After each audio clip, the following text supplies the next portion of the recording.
سامعین کرام، آپ سن رہے ہیں ایک دلچسپ آپ بیتی جس کا نام ہے منزل اور مسافر۔ یہ اس سلسلے کی قسط نمبر 11 ہے۔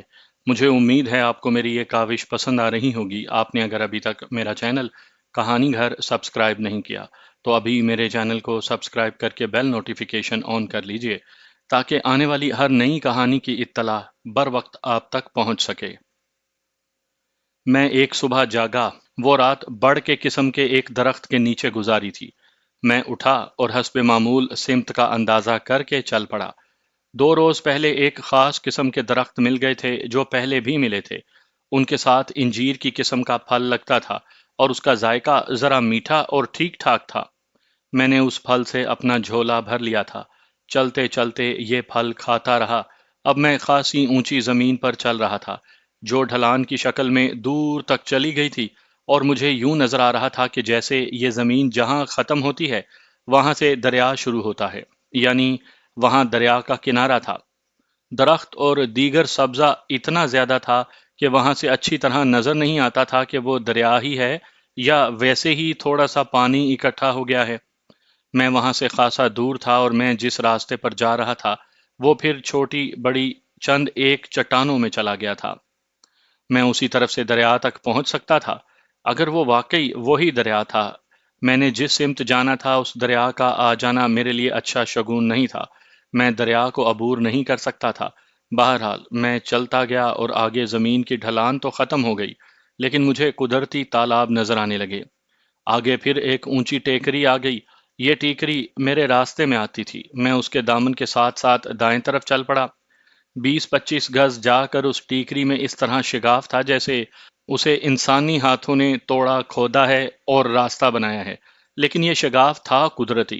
میں اس شگاف تک پہنچا اور اس میں سے آگے گزرنے لگا۔ ٹیکری اچھی خاصی چوڑی تھی۔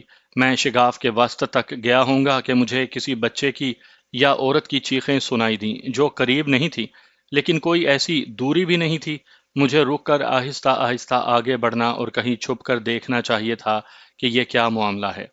یہ میرے لیے خطرناک بھی ہو سکتا تھا، لیکن انسانی فطرت کے مطابق یوں ہوا کہ یکے بعد دیگرے 3-4 چیخیں سنائی دیں تو میں اس طرف دوڑ پڑا۔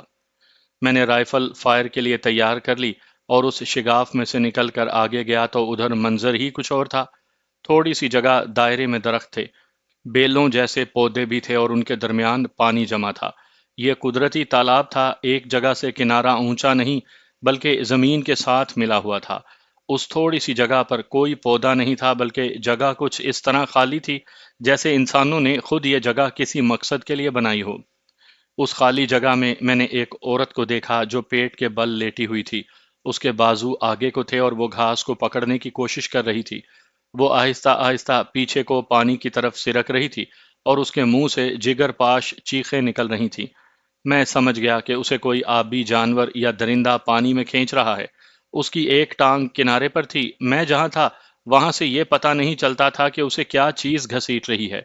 مگر مچھ ہی ہو سکتا تھا، لیکن مگر مچھ ہوتا تو اس کا منہ صاف نظر آتا، اور پھر مگر مچھ اتنا طاقتور ہوتا ہے کہ گائے اور بیل تک کو ٹانگ سے پکڑ کر پانی میں گھسیٹ لیتا ہے۔ یہ تو پھر کمزور سی عورت تھی۔ میں جتنا تیز دوڑ سکتا تھا دوڑا اور عورت تک جا پہنچا۔ میں نے ایک عجیب چیز دیکھی کہ ایک وہ اژدہا تھا جس نے اس عورت کا ایک پاؤں ٹخنے سے اوپر تک اپنے منہ میں لے رکھا تھا اور اسے گھسیٹ رہا تھا۔ اژدہے کا سر اور اس کے پیچھے تقریباً 2 فٹ یا 2.5 فٹ جسم پانی سے باہر تھا۔ میں نے رائفل سیدھی کی اور اس کے سر کے نیچے نشانہ لے کر گولی چلائی۔ فاصلہ بہت تھوڑا تھا۔ میں نے تیزی سے بولٹ پیچھے اور آگے کر کے دوسری گولی چلا دی۔ اژدہے کا منہ کھل گیا اور وہ پانی میں چلا گیا۔ عورت بڑی تیزی سے اٹھی اور چند قدم دوڑ کر بیٹھ گئی اور اپنا دایاں پاؤں دیکھنے لگی۔ اژدہے کے اگلے اور لمبوترے 2 دانت اس کی ٹانگ میں اتر گئے تھے۔ زخمی اژدہے نے پانی میں جو اودھم مچایا وہ دیکھنے والا تھا۔ کبھی تو سر کی طرف سے آدھا اوپر آ جاتا اور وہاں سے گرتا، اور کبھی دم کی طرف سے پانی کی سطح پر آتا اور پھر گرتا۔ وہ تڑپ رہا تھا، لیکن میں نے اس سے توجہ ہٹا لی اور اس عورت کے پاس چلا گیا۔ اژدہے نے زندہ نہیں رہنا تھا۔ اب اس عورت کو دیکھا تو پتا چلا کہ یہ تو 15-16 سالہ ایک لڑکی ہے۔ اس کے خد و خال بتا رہے تھے کہ وہ برمی ہے۔ رنگ گورا اور اچھی خاصی خوبصورت لڑکی تھی۔ اس کے ٹخنے کے اوپر ایک جگہ سے خون بہ رہا تھا۔ اس کے کندھوں پر دوپٹہ تو نہیں، چوڑا سا ایک رومال تھا جو میں نے طے کر کے اس کے زخم پر باندھ دیا اور اس سے اردو میں پوچھا کہ وہ کہاں سے آئی ہے اور اس کا گھر کہاں ہے۔ یقین جانیے میں اسے اس ویرانے میں اور اس پر اسرار علاقے میں خواب و خیال کی کوئی چیز یا کسی مری ہوئی عورت کی بدروح سمجھتا تھا۔ وہاں آبادی تو تھی کوئی نہیں۔ اس نے میرے منہ کی طرف دیکھا اور سر ہلایا، جس کا مطلب غالباً یہ تھا کہ وہ میری زبان نہیں سمجھتی۔ اس نے اپنی زبان میں کچھ کہا اور ایک طرف اشارہ کیا۔ میں نے ایک بار پھر پانی کی طرف دیکھا، وہاں اب خاموشی تھی۔ اژدہا مر گیا ہوگا۔ میں نے لڑکی کو بازو سے پکڑا تو میں نے اس کے چہرے پر خوف کا تاثر دیکھا۔ ایک خوف تو صاف ظاہر تھا جو اس اژدہے کا تھا، لیکن اس کا بدلا ہوا تاثر صاف بتا رہا تھا کہ وہ مجھ سے ڈر رہی تھی، کہ میں فوجی ہوں اور اس کے ساتھ کوئی اچھا سلوک نہیں کروں گا۔ میں نے اسے تھپکی دی اور اس طرح کا اشارہ کیا کہ میں تمہیں گھر پہنچا دوں گا۔ وہ اٹھ کر چل تو پڑی، لیکن زخمی ٹانگ سے لنگڑا رہی تھی۔ میں نے اسے پوچھے بغیر اٹھایا اور کندھے پر ڈال دیا۔ اس نے اپنی زبان میں کچھ بولنا شروع کر دیا۔ شاید یہ کہہ رہی ہوگی کہ میں اژدہے سے تو بچ نکلی ہوں اور ایک فوجی درندے کے ہاتھ چڑھ گئی ہوں، اور شاید وہ میری منت سماجت کر رہی تھی کہ میں اسے چھوڑ دوں۔ میں نے اس کی ایک نہ سنی اور کچھ دور جا کر اس سے اشارے میں پوچھا کہ اس کا گھر کہاں ہے۔ وہاں کچھ اونچی ٹیکریاں تھیں۔ اس نے اشارہ کیا کہ اس طرف چلنا ہے۔ میں نے اسے نیچے اتار دیا تھا۔ اس کی مزاحمت کے باوجود میں نے اسے پھر اٹھا لیا۔ یہ نہ سمجھیں کہ وہ نوجوان اور خوبصورت لڑکی تھی، اس لیے میں اسے اٹھاتا پھرتا تھا۔ وہ زخمی تھی اور اس قدر دہشت کی ماری ہوئی کہ اس کا سارا وجود کانپ رہا تھا، اور اس کی معذوری یہ کہ اس کی ایک ٹانگ زخمی تھی اور وہ چل بھی نہیں سکتی تھی۔ کچھ آگے گئے تو وہاں ذرا بلند ایک ٹیکری تھی جو کچھ آگے جا کر ختم ہو جاتی تھی۔ ذرا آگے ایک اور ٹیکری شروع ہو جاتی تھی اور وہ بلندی پر جا کر اچھی خاصی اونچی ہو گئی تھی۔ ان دونوں ٹیکریوں کے درمیان اچھا خاصا چوڑا راستہ تھا۔ میں جب وہاں پہنچا اور راستے سے اندر دیکھا تو میری عقل دنگ رہ گئی۔ یہ دونوں ٹیکریاں نئے چاند کی شکل کی تھیں۔ ان کے دائیں اور بائیں خاصی دور دور چٹانیں تھیں اور ان کے درمیان خاصا علاقہ ہموار تھا۔ وہاں میں نے جھونپڑوں کی ایک بستی دیکھی۔ یہ تمام جھونپڑے بانسوں کے بنے ہوئے تھے۔ ان کے فرش بھی بانسوں اور لکڑی کے تھے، اور ہر جھونپڑے کے نیچے موٹے بانسوں کے ستون تھے، جس کا مطلب یہ تھا کہ ہر جھونپڑا بانسوں کے ستونوں پر کھڑا تھا۔ برما اور ارد گرد کے علاقوں میں دیہاتیوں کے جھونپڑے اسی طرح کے ہوا کرتے تھے۔ اس کی وجہ یہ تھی کہ بلکہ اب بھی وجہ یہی ہے کہ بارشیں زیادہ ہوتی تھیں اور پانی جمع ہو جاتا تھا۔ میں جھونپڑوں کی ساخت وغیرہ کا تو آگے چل کر بیان کروں گا۔ یہ میرے لیے ایک عجیب چیز تھی۔ ابھی آپ اس لڑکی کی بات سن لیں۔ جھونپڑوں کے باہر کچھ عورتیں، کچھ بچے اور کچھ آدمی گھوم پھر رہے تھے۔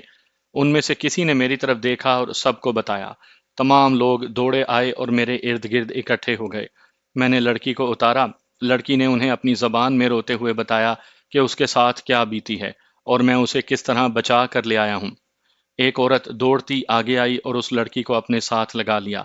وہ اس کی ماں تھی۔ میں یہ سمجھتا تھا کہ ان میں کوئی ایک ایسا بھی نہیں جو میری زبان سمجھ سکے، لیکن ایک ایسا نکل ہی آیا۔ وہ ٹوٹی پھوٹی اردو بولتا تھا جس سے اس کا مطلب واضح ہو جاتا تھا۔ اس نے مجھ سے پوچھا کہ میں کہاں سے آیا ہوں اور کہاں جا رہا تھا۔ میں نے اسے بتایا کہ یہ میں بعد میں بتاؤں گا، پہلے اس لڑکی کی مرہم پٹی کا کوئی بندوبست کرو۔ زخمی لڑکی کو ایک خوشی بھی تھی کہ وہ اژدہے کے منہ سے نکل کر آئی تھی۔ اسے ایک خوشی اور بھی ملی، اور وہ یہ کہ میں فوجی ہو کر اسے اس کے گاؤں میں لے آیا تھا اور اس کے ساتھ وہ سلوک نہیں کیا تھا جس کی اسے توقع تھی۔ خوشی تو مجھے ملی تھی کہ میں اس جنگل بیابان میں انسانوں میں کھڑا تھا اور مجھے ایک بستی مل گئی تھی۔ میرے پاس رائفل تھی، ایمونیشن تھا اور میں طاقتور تھا، اس لیے میں ان لوگوں پر حکم چلا سکتا تھا جو میں نے نہیں چلانا تھا۔ وہ تو میرے آگے بچھے جاتے تھے۔ میں بہت سے لوگوں کے نرغے میں کھڑا تھا۔ وہ سب مجھے حیرت زدگی کی کیفیت میں دیکھ رہے تھے کہ میں اتنا بہادر ہوں کہ میں اس لڑکی کو اژدہے کے منہ سے نکال لایا ہوں۔ کسی کی آواز آئی جو میں نہ سمجھ سکا۔ اس آواز پر تمام لوگ پیچھے ہٹ گئے اور انہوں نے راستہ بنا لیا۔ میں نے تو پہلے یہ سمجھا کہ انہوں نے میرے لیے راستہ بنایا ہے، میں ان کے جھونپڑوں میں چلوں، لیکن میں نے دیکھا کہ ایک آدمی چلا آ رہا تھا جس نے لمبا چغا پہن رکھا تھا۔ اس کے سر پر پگڑی تھی اور پگڑی پر رومال ڈالا ہوا تھا جو کندھوں تک پھیلا ہوا تھا۔ اس شخص کی چھوٹی چھوٹی سیاہ داڑھی تھی اور وہ کوئی عالم لگتا تھا۔ میں نے دور سے ہی دیکھ لیا کہ یہ شخص برمی نہیں بلکہ پنجابی یا پٹھان ہے، اور ہو سکتا ہے کہ ہندوستان کے کسی شمالی صوبے کا ہو۔ میں اس کی طرف بڑھا۔ اس کا احترام میرا فرض تھا۔ میں نے قریب جا کر دونوں ہاتھ اس کی طرف بڑھائے تو اس نے بڑی گہری نظروں سے مجھے دیکھتے ہوئے اپنا دایاں ہاتھ ذرا آگے کیا۔ میں نے اس کا وہ ہاتھ اپنے دونوں ہاتھوں میں لے لیا۔ میں نے دیکھا کہ اس نے ذرا سی بھی گرم جوشی کا اظہار نہ کیا۔ اس کا ہاتھ یوں تھا جیسے میں نے کوئی بے جان چیز پکڑ لی ہو۔ کون ہو؟ اس نے مجھے کوئی مشکوک آدمی سمجھ کر پوچھا۔ کہاں سے آئے ہو؟ آپ دیکھ رہے ہیں کہ میں فوجی ہوں، میں نے کہا۔ اگر آپ مجھے کہیں بٹھائیں گے تو میں ساری بات سناؤں گا۔ آپ بولتے تو اردو ہیں لیکن لب و لہجہ پنجابی ہے۔ میں بھی پنجاب کا رہنے والا ہوں۔ میں نے خاص طور پر محسوس کیا کہ یہ شخص مجھے دیکھ کر خوش نہیں ہوا اور یہ مجھ پر غالب آنا چاہتا ہے۔ میں آپ کو کچھ باتیں آگے چل کر بتاؤں گا، مثلاً یہ کہ پانی میں جو اژدہا تھا یہ کیسا تھا اور یہ اژدہا کیسے ہوتے ہیں، اور پھر ان جھونپڑوں کی اور اس لڑکی کی کچھ باتیں بھی سنانے والی ہیں۔ یہ سب آگے چل کر سناؤں گا۔ اس وقت میں اس شخص کی صرف اتنی سی بات بتاؤں گا کہ اس نے مجھے بازو سے پکڑا اور سب سے الگ لے گیا۔ میری بات غور سے سن لے فوجی بھائی، اس نے ایسے لہجے میں کہا جیسے برما کی حکمرانی اسی شخص کے ہاتھ میں ہو۔ تم اگر بھگوڑے فوجی ہو تو ہوش میں رہنا، میں تمہیں کسی بھی وقت اندر کروا سکتا ہوں۔ اگر میرے اشاروں پر چلو گے تو عیش اور موج کرو گے۔ میں آج رات تمہیں اپنے ہاں مہمان رکھوں گا اور ساری بات بتا دوں گا۔ مجھے یہ شخص بہت ہی برا لگا۔ اس کے بولنے کا انداز ایسا تھا جیسے وہ مجھے اپنا غلام بنا کر رکھنا چاہتا ہے۔ میں نے اس کی آنکھوں میں آنکھیں ڈالیں اور گھور کر دیکھا۔ میں نے آپ کا احترام کیا ہے، میں نے کہا۔ کوشش کریں کہ آپ کا احترام میرے دل میں قائم رہے۔ میں بڑی دور کی منزل کا مسافر ہوں۔ اگر آپ میرے راستے میں آئے تو میں بتا نہیں سکتا کہ میں کیا کر گزروں گا۔ اس کے ہونٹوں پر ہلکی سی مسکراہٹ آ گئی۔ یہ مسکراہٹ مسرت کی نہیں تھی اور اس مسکراہٹ کے معنی کچھ اور تھے۔ میں نے اس کی مسکراہٹ کا چیلنج قبول کر لیا۔ لڑکی کے ارد گرد گاؤں والوں کا ہجوم بڑھتا جا رہا تھا۔ اتنی گرمی نہ کھاؤ میرے دوست، اس نے کہا۔ ہم دونوں پردیسی ہیں، کیوں نہ ہم دوستوں کی طرح رہیں۔ میرے ساتھ آؤ، اس بیچاری لڑکی کا زخم دیکھ لیں اور اس کی مرہم پٹی کا بندوبست کر دیں۔ اس نے میرا ایک بازو پکڑا اور اپنے ساتھ لے کر چل پڑا۔ اسے کسی نے آتا دیکھ لیا تو اس نے ہجوم کو بتایا۔ ہجوم نے بڑی تیزی سے اسے راستہ دے دیا۔ لڑکی زمین پر بیٹھی ہوئی تھی اور اس نے اپنا ٹخنا پکڑا ہوا تھا۔ یہ عالم قسم کا آدمی اس کے پاس بیٹھ گیا اور اس کی ٹانگ ذرا اٹھا کر زخم دیکھنے لگا۔ میں نے بھی پہلی بار اس کے زخم کو غور سے دیکھا۔ اژدہے کے دانت 4-5 جگہوں پر گہرے اتر گئے تھے اور وہاں سے خون نکل رہا تھا۔